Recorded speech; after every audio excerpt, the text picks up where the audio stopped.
गिबियावनो नोंथांमोनखौ आंनि चेनेलाव बयखौबो बरायनानै लानाय जाबाय।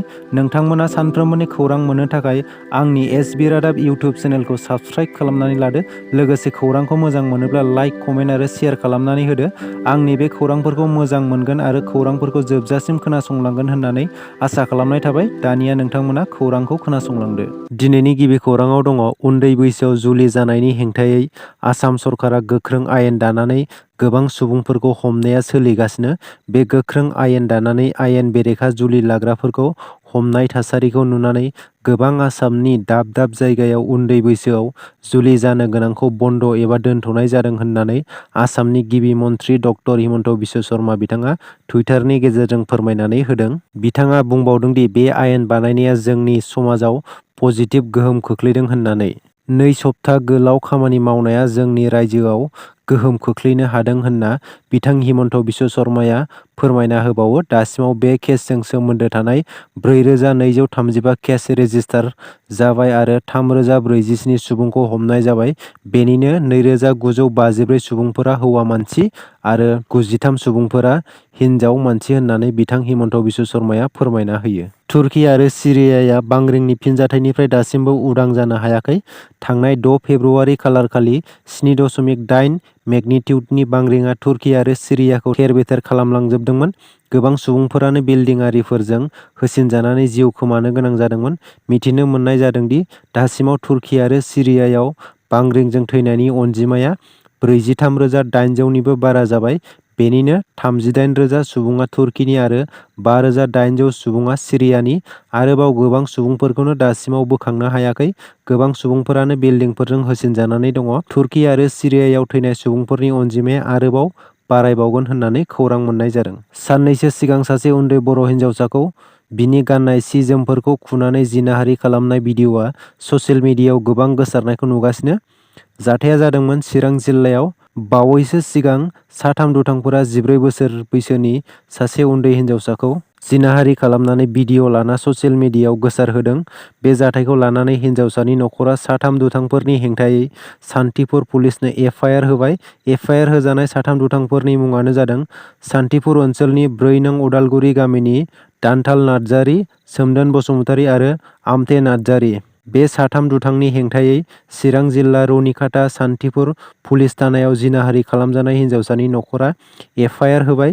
मिथिनो मोननाय बायदिब्ला थांनाय सानखालि बे 3 दुथांफोरनि हेंथायै एफआइआर होनाय लोगो लोगोनो 3 दुथांफोरखौ हमनो थांनायाव दुथांफोरा पुलिसनि नोजोरनिफ्राय खारखुमायो। नाथाय बे समाव पुलिस बिफाना दुथांफोरखौ थाबैनो हमनानै आयेन बायदियै गोख्रों साजा होनो नाजानाया सोलिगासिनो। गुवाहाटीनि फालांगिरि आरो पुराबि डेयरीनि सामलायगिरि रनजित बराखौ बुथारनायनि गाहाय दायनिगिरि साहा आलमखौ पुलिस बिफाना सिगांनो हमबायमोन।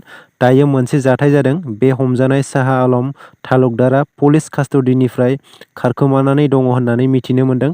बे जाथाया जादों गुवाहाटीनि सातगाव पुलिस थानायाव। पुलिसआ फोरमायना होनाय बायदिब्ला थांनाय बिस्तिबारनि मोनायाव साहा आलम तालुकदारखौ नायबिजिरनाय हाबाफारिनि थाखाय लांबाय थानाय समावनो हेंकाफ गाननाय हालोदाव खारखुमादोंमोन। अदालगुरि जिल्ला स्टेट बेंक अफ इन्डियानि डिस्ट्रिक्ट लिड बेंक मेनेजारनि बानजायनायाव मैया राङारि दाजाबथायजों गोख्रों खालामनायनि थाखाय मोनसे सुबुं सांग्रांथि मेल जानानै थाङो। खासियासुबा बिसिडिसिनि मासिगिरि बिन'द गयारिनि दैदेननायाव सांग्रांथि मेलखौ बेखेवना होयो 32 नं भेरगाव बिटिसि बियाबनि एमसिएलए एबा बिटिआरनि इएम दावबायसा बर'आ। बिनि सिगां जिल्ला लिड बेंक मेनेजार सन्तोष चाकमा, फाइनेन्सियेल काउन्सिलर नरेश दैमारि, बेरगाव जौगाखां खोन्दोनि मावख'गिरि रिन्जय मोसाहारि, बेरगाव ब्रान्स एसबिआइनि मेनेजार अशोक बसुमतारि आरो बिटिआरनि इएम दावबायसा बर'आ जेवारि सावनानै मेलखौ जागायो। मेलाव बाहागो लानाय आलासि बिथांमोना सोरखारनिफ्राय होनाय खाबुफोरखौ लानो नांगौब्ला गासै सुबुङानो बेंकआव एकाउन्ट थानाया गोनांथार, अब्लासो मुद्रा लन, अटल अमृत यजना, जनधन यजना, गाहाय मन्त्रि जीवन ज्योति यजना बायदि बिथांखिफोरखौ खाबु लानो हागोन होननानै फोरमायना होयो।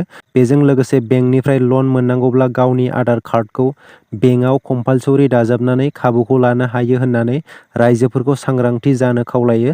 बे मेलाव खासियासुबा बिसिडिसिनि सिङाव थानाय 200निबो बारा हौवा हिन्जावफोरा बाहागो लायो। चिरां जिल्ला भारत भुटान सिमा रुनिखाता फरेस्ट रेन्जनि सिङाव थानाय 2 नं खालबारि आरो गलगथा दरनै गामिखौ आसाम सोरखारा हाग्रा बिफान फान्डनि गेजेरजों थांनाय 30 जानुवारि खालि इभिक्सन खालामजानाय जायगायाव indigenous tribal Sahitya Sabha of Assam सुंद'यै ITSS मोनसे हानजाया दावबायहैयो आरो होस्रांजानाय एबा न'-बां सिफायनानै होस्रांजानाय रायजो राजाफोरजों गुवारै गोबां बाथ्राफोर सावरायलायनाय जायो आरो मानसिजों लोगोसे मिथिंगायारि सम्पदखौ मोन्नैखौबो रैखाथि होनो थाखाय सोरखारनिसिम गुरैयै खावलायहरदों।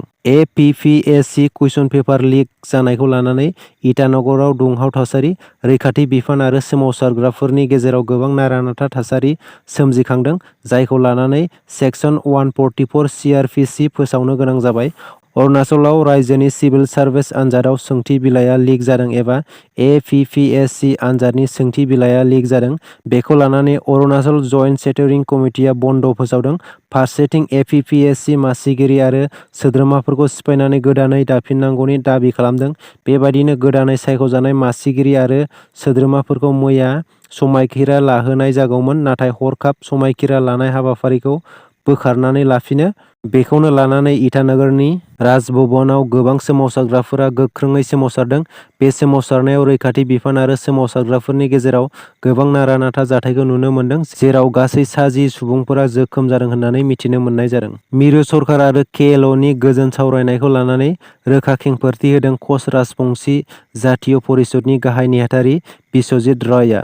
मिरु सरकार आरो KLO हानजानि चिफ जीवन सिंहजों थाबैनो गोजोन सावरायनाया जागोन होननानै गासै खमतापुर रायजोनि थागिबि सुबुंफोरखौ निराशा जानो नाङा होननानै फोरमायना होयो बिस्वजित रायआ। बांलादेशनि उफ्रा कमिसनारआ आसामनि धुबुरी जिल्लायाव दावबायफैनानै फालांगियारि बिजोंनि सुलाद लाफैदों।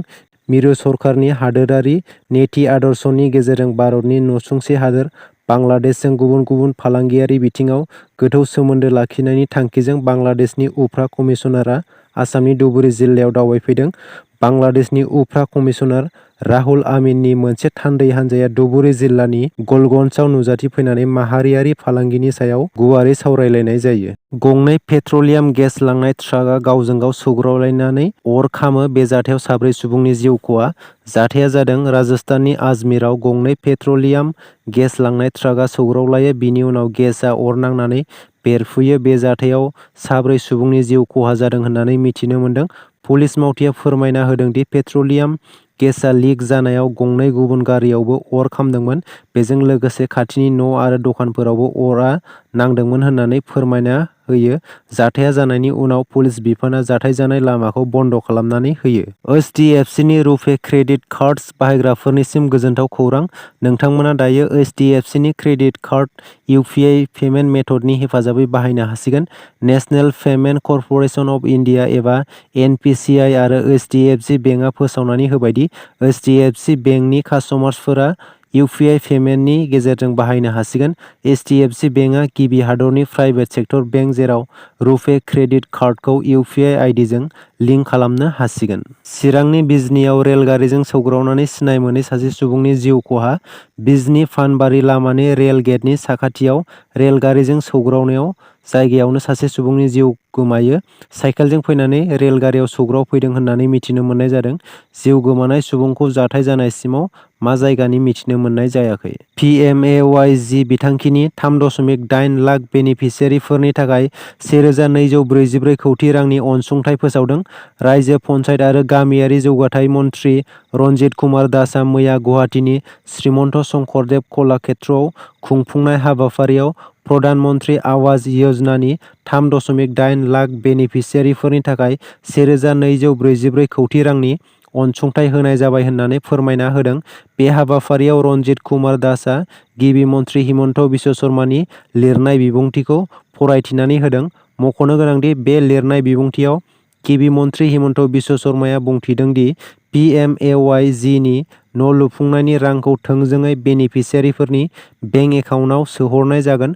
रन्जित कुमार दासआ बुंथिना होबावदों दि दिनै PMAY नि बिथांखि बायदियै 3.8 लाख बेनिफिसियारिफोरनो सासेयाव गिबि रां सोनाय हिसाबै 32,500 रां होनाय जाबाय आरो गिबि रां सोनायाव सरकारा गासै 1,244 कौटि रां होनाय जाबाय होननानै फोरमायना होदों। दिनैनि खौराङा एसेनोसै। आसा खालाम नोंथांमोना खौरांखौ खोनासंनानै मोजां मोनबाय आरो खौरांखौ मोजां मोनदोंब्ला लाइक, कमेन्ट आरो शेयार खालामनानै होदो। सानफ्रोमबोनि खौरां मोननो थाखाय आंनि SB रादाब इउटुब चेनेलखौ साबस्क्राइब खालामनानै लादो। दिनैनि थाखाय एसेनोसै। बाय बाय।